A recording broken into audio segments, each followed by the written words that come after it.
إن أتبع إلا ما يوحى إلي وما أنا إلا نذير مبين۔ میں تو صرف چلتا ہوں اس کی طرف جو مجھے حکم دیا جاتا ہے، اور میرا کام بس یہی ہے کہ میں کھول کر سنانے والا ہوں۔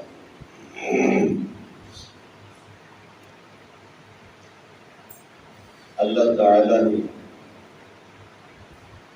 ایک دوسرے مقام پہ فرمایا اتبع ما یوحی الیک، میرے پیغمبر آپ صرف اور صرف تابعداری کریں اس قانون کی جو آپ کی طرف وحی کر دیا گیا ہے۔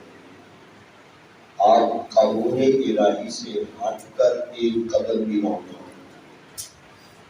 کہیں کہا اتل ما اوحی الیک، آپ اسی کی تلاوت کریں جو آپ کی طرف وحی کیا گیا، اور یہاں پیغمبر کی طرف منسوب کر کے فرمایا ان اتبع الا ما یوحی الی، میں تو چلوں گا صرف اس کی طرف جو مجھے حکم دیا گیا۔ اللہ تعالیٰ کے آرڈر سے الگ ہو کر بھی میں چلوں گا۔ اور کہیں کہا گیا وَالنَّجْمِ إِذَا هَوَىٰ مَا ضَلَّ صَاحِبُكُمْ وَمَا غَوَىٰ وَمَا يَنطِقُ عَنِ الْهَوَىٰ إِنْ هُوَ إِلَّا وَحْيٌ يُوحَىٰ۔ پیارے پیغمبر کا قول فعل، اٹھنا بیٹھنا، رہنا سہنا، معاملہ معاشرہ، جو کچھ بھی ہے یہ حکم خداوندی کی طرف ہے، اللہ کی طرف سے ہے۔ اس وجہ سے آپ بھول جائیں اور بھول کر کوئی عمل کریں، اس میں بھی اللہ کی طرف سے حکمت موجود ہے، اس میں بھی اللہ کی طرف سے اصول موجود ہے۔ آپ کی ساری زندگی حکم الہی کے تابع رہ کر گزارنے کی ثابت ہے۔ پوری زندگی میں کبھی بھی ایسا قدم نہیں اٹھایا جس میں اللہ تعالیٰ کی ناراضگی مقصود ہو یا اللہ کی ناراضگی بن سکتی ہو۔ بخاری میں موجود ہے ایک دفعہ ایک آدمی رسول اللہ کے پاس آیا، آ کر اس نے شکایت کی کہ میری بیوی کے ساتھ کوئی اور لیٹا ہوا تھا۔ جب اس نے یہ شکایت کی، پیارے پیغمبر صلی اللہ علیہ وسلم نے اصول شرع کے مطابق آپ نے فیصلہ فرما لیا لعان کا۔ میاں بیوی میں لعان چلتا ہے، اگر خاوند اپنی بیوی پہ تہمت لگائے اور وہاں پر لعان ہوتا ہے، مرد عورت کو کٹہرے میں لا کے کھڑا کیا جاتا ہے اور مرد عورت ایک دوسرے پر لام کام کی بددعائیں کرتے ہیں۔ قرآن پاک میں 18ویں پارے میں سورۃ النور میں موجود ہے۔ جب آپ نے لعان کروایا اور بات از لعان، پیغمبر کائنات صلی اللہ علیہ وسلم نے وہ بچہ، آپ نے فرمایا جب یہ بچہ پیدا ہوگا جس پر تہمت آئی ہے مجھے خبر کرنا۔ آپ کو خبر کی گئی لا محالہ بچہ ایک زمانے کے بعد پیدا ہوا، اور حضور کے سامنے جب وہ بچہ لایا گیا، آپ نے اس کے ظاہری حلیے کو دیکھ کر فرمایا کہ جس بندے نے تہمت لگائی تھی نا، جو اس کا خاوند تھا، وہ سچا تھا، کیونکہ جس بندے کے ساتھ تہمت لگائی ہے اس بچے کا حلیہ اس کے ساتھ جاتا ہے۔ یہ قیافہ شناسی بھی تو ایک ہی ہے، قیافہ شناسی بھی ایک علم ہے اور بڑی مضبوطی والا علم ہوتا ہے۔ اس کو ایک لمحے کے لیے ساتھ کیجیے، قیافہ شناسی پہ بات یاد ہے۔ حضرت زید ابن حارثہ اور حضرت اسامہ رضی اللہ عنہما یہ باپ بیٹے، حضرت زید باپ ہے، اسامہ بیٹا ہے۔ رنگت میں بڑا فرق تھا۔ حضرت زید انتہائی خوبصورت اور رنگ کے گورے، اور حضرت اسامہ رنگ کے نیچے تھے اور کالے رنگ کے تھے۔ لوگوں میں بعض لوگوں میں یہ بات گردش کرتی تھی، یہ باپ بیٹا نہیں، یہ باپ بیٹا نہیں۔ اب ایک دن ایسے ہوا، یہ دونوں سوئے ہوئے تھے اور دونوں کے پاؤں ننگے تھے، پاؤں چادر سے باہر تھے۔ عرب کا ایک قیافہ شناس وہاں سے گزرا، اس نے پیروں کے انگوٹھوں کو دیکھا، اس کو نہیں پتا کہ یہ سونے والا کون ہے، زید اور اسامہ ہے، اور آپ علیہ السلام کی نہیں موجود تھے۔ اس نے جب ان دونوں کے پیروں کو پاؤں کو دیکھا، کہنے لگا لگتا ہے کہ یہ باپ بیٹا ہے۔ پیروں کو دیکھ کر اس نے کیا شناسی کر۔ آپ علیہ السلام بڑے خوش ہوئے۔ آپ علیہ السلام گھر میں تشریف لائے اور فرمایا عائشہ آج تو کمال ہو گئی، فلانا بندہ جو عرب کا قیافہ شناس ہے اس نے بھی آج فیصلہ کر دیا ہے کہ یہ باپ بیٹا ہے۔ یہ قیافہ شناسی بڑا علم ہے۔ پیارے پیغمبر صلی اللہ علیہ وسلم نے فرمایا کہ وہ بندہ سچا تھا، وہ بندہ سچا تھا کہ جسے تہمت لگائی، واقعتاً اس بچے کا حلیہ اسی آدمی پہ جاتا ہے کہ جس کے ساتھ اس نے کیا لگائی تھی، تہمت لگائی تھی۔ اگلی بات پیغمبر اسلام نے فرمائی اگر میں نے قانون خداوندی کے مطابق فیصلہ نہ کر دیا ہوتا، اس وقت قانون کا یہی فیصلہ ہے لعان کرواؤ۔ لعان کیونکہ اگر مرد تہمت لگاتا ہے اور گواہ پیش نہیں کرتا تو پھر لعان آتا ہے، اگر گواہ پیش کر دے تو پھر سنساری آتی ہے۔ تو فرمایا کہ آج میں فیصلہ وہ دیتا کہ جو میں نے دیکھا ہے، لیکن میں پابند ہوں کس کے قانون کا؟ اللہ تعالیٰ کے قانون کا پابند ہوں، میں قانون الہی کا پاسدار ہوں۔ آپ علیہ السلام نے اپنی قیاس کو اور اپنی شناسائی کو پیچھے کر دیا، اللہ کے قانون کو آگے کر دیا۔ اور بھی کئی طرح کے دلائل ہیں، مثلا بخاری کی روایت ہے حضرت سعد بن ابی وقاص رضی اللہ تعالیٰ عنہ جو مشہور صحابی ہیں، ان کا بھائی تھا عتبہ، اس نے مرتے وقت وصیت کی یہ عتبہ کفر پہ مرا ہے، اسلام پہ نہیں مرا۔ اس نے وصیت کی حضرت سعد کو اپنے بھائی کو، فرمایا جب مکہ میں جاؤ، مثلا مکہ فتح ہو جاتا ہے، تمہارا غلبہ آ جاتا ہے، سمع کی لونڈی ہے، سمع نام کی آدمی ہے، سمع نام کا، اس کی لونڈی ہے، اس لونڈی کے ہاں ایک بچہ پیدا ہوا ہے، وہ بچہ تیرا بھتیجا ہے، میرا بیٹا ہے، میں نے یعنی پہلے زمانے میں نے اس لونڈی سے زنا کیا تھا، اس وجہ سے وہ بیٹا میرا ہے، جب تو جائے وہ بیٹا وہاں سے پکڑ لینا، وہ تیرا بھتیجا لگتا ہے۔ تو جب مکہ فتح ہوا تو وصیت کے مطابق حضرت سعد آگے بڑھے اور انہوں نے جا کر اس لونڈی کے بچے کو پکڑ لیا اور کہا یہ میرا بیٹا، میرا بھتیجا ہے اور میرے بھائی کی وصیت ہے۔ نبی مکرم صلی اللہ علیہ وسلم تک بات پہنچ گئی اور زما کا جو دوسرا بیٹا تھا اس نے کہا کہ یہ کس طرح تیرا بھتیجا ہو سکتا ہے، یہ میرے باپ کے بستر پر پیدا ہوا ہے، تیرا کیسے بن سکتا ہے، تیرے بھائی کا عتبہ کا یہ بیٹا کیسے بن سکتا ہے۔ بات پیارے پیغمبر تک پہنچ گئی۔ امام الانبیاء صلی اللہ علیہ وسلم نے اس بچے کو بلایا اور اس چھوٹے بچے کو بھی سامنے لایا گیا۔ آپ علیہ السلام نے فرمایا کہ اے سعد اب دیکھو قانون کا فیصلہ۔ پیارے پیغمبر قانون سے ہٹ کر بات نہیں کرتے تھے، اللہ کے وحی کے مطابق جو اصول بیان ہوتے آپ اس کے مطابق چلتے تھے۔ آپ علیہ السلام نے فرمایا الولد للفراش، اے سعد بچہ تو اسی کا ہے جس کا بستر ہوتا ہے، بچہ تو بستر والے کا ہے۔ یہاں سے یہ بات بھی سمجھ آ گئی کہ جو ولد الزنا بچہ ہوتا ہے، جو غلط طریقے سے بچہ پیدا ہوا ہے، ایسے بچے کو پیارے پیغمبر نے کافی فوقیت دی ہے تاکہ معاشرے میں یہ بدنام اور برا نہ بنے۔ بچے کا کیا قصور ہے؟ پیدا ہونے والے کا کیا قصور ہے؟ فرمایا الولد للفراش، اور بھائی بچہ تو ہے بستر والے کا، وللعاہر الحجر، اور جو زانی ہوتا ہے وہ محروم ہوتا ہے۔ ایک معنی اس کا یہ کہ زانی محروم ہے، دوسرا معنی یہ بنتا ہے کہ زانی پر تو پتھر آتے ہیں۔ فرمایا کہ ساتھ یہ بچہ اسی کا ہے، زما کا ہے، تیرا بھتیجا نہیں بنتا، اس کو چھوڑ دے۔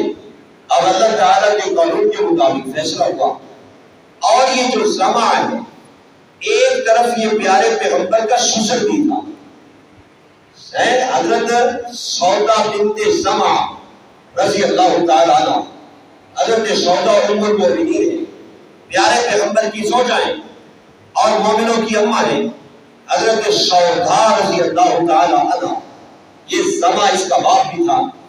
پیارے پیغمبر علیہ السلام نے سودا سے فرمایا احتاجی بھی مل ہو، اے سودا میں نے فیصلہ تو قانون الہی کے مطابق کیا ہے، جو رب کا قانون تھا مجھ پہ آیا وہ میں نے ذکر کر دیا، لیکن واقعتاً بات ہوئی کہ اس بچے کا جو حلیہ ہے یہ سعد بن ابی وقاص کے بھائی کے ساتھ ملتا ہے، عتبہ کے ساتھ ملتا ہے، لہذا اس میں شبہ تو ہے ہی ہے۔ اے سودا آئندہ یاد رکھنا، فیصلہ تو میں نے کر دیا کہ تیرے باپ کے بستر پر آیا ہے اور زمانہ جاہلیت میں یہ کام ہوا، لیکن ایک بات یاد رکھنا، احتاجی بھی مل ہو، آئندہ کے بعد اس سے پردہ کرنا، آئندہ کے بعد اس سے پردہ کرنا۔ اور کوئی بات کہ یہ عتبہ کے ساتھ ملتا ہے اس کا حلیہ، اور حدیث بخاری کے لفظ ہے کہ حضرت سودا نے موت تک اس کو نہیں دیکھا، پیارے پیغمبر کے حکم پر پاسداری فرمائی۔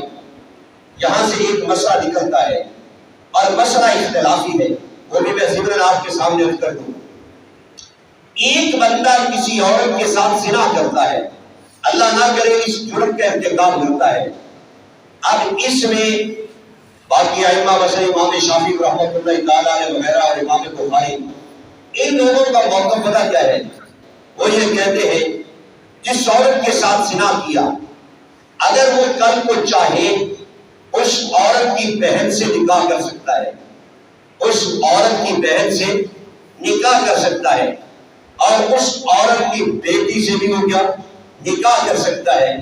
لیکن امام ابو حنیفہ کا نظریہ ہے رحمۃ اللہ تعالیٰ علیہ، امام ابو حنیفہ نے فرمایا بیوی ہو مطوع جس سے بدی کی ہے، یا عورت ہو زانیہ جس سے بدی کی ہے، شوہر کی ہے، دونوں کے ساتھ دونوں کے اصول و فروع ایک دوسرے پہ حرام ہو جاتے ہیں، دونوں کے اصول و فروع ایک دوسرے پہ حرام ہو جاتے ہیں، یعنی اس کی ماں، بیٹی، بیٹی کی بیٹی، یہ جتنے فروعات ہیں یا اصولات ہیں سارے حرام ہیں، یہ بندہ ان سے نکاح نہیں کر سکتا۔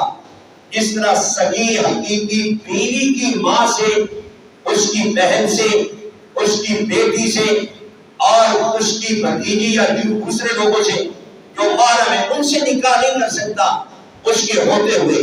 فرمایا یہ اصول یہاں بھی چلیں گے، کیوں؟ اس وجہ سے کہ پیغمبر کائنات نے فرمایا سودا سے اے سودا تو اس سے پردہ کر، اگر حرمت ثابت نہیں ہوتی تو پیغمبر نے پردے کا کیوں کہا؟ حضرت امام ابو حنیفہ رحمۃ اللہ تعالیٰ علیہ، اللہ کی شان یہ ہے، حقیقت کہہ رہا، دنیا میں جتنے امام آئے ہیں، حدیث کو جانچنے والے جتنے لوگ آئے ہیں اور فقہ کو جاننے والے جتنے افراد آج تک آئے، سب سے زیادہ فقہا ان علماء میں، فقہا میں، محدثین میں رب کائنات نے امام ابو حنیفہ کو عطا فرمائی۔